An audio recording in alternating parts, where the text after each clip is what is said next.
मित्रांनो नमस्कार. सर्वप्रथम सर्वांना शुभ सकाळ आणि आपल्या यूट्यूब चॅनलवरती सर्वांचे सरसे स्वागत आहे. तर मित्रांनो, आज एक भव्यदिव्य असं मैदान आहे. तांबवेकरांचं एक पारंपरिक आणि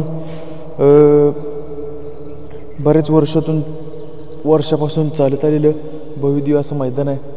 आणि त्या मैदानामध्ये आपण काल सांगितलं होतं की आपल्या सर्वांचा लाडका रुस्तुम हिंद केसरी, दशम हिंद केसरी बकासूर आपल्याला पळताना दिसणार आहे.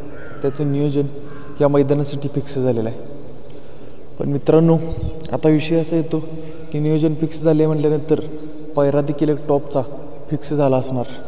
तर मित्रांनो, तो पैरा कोण ते ह्या व्हिडिओच्या माध्यमातून आपण जाणून घेणार आहोत.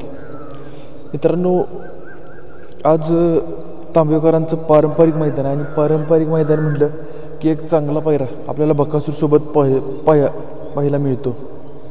त्याच प्रकारे आज बकासूरचा पायरा ज्या बैलासोबत असणार आहे तो बैल म्हणजे तांबवेकरांचा सर्जा.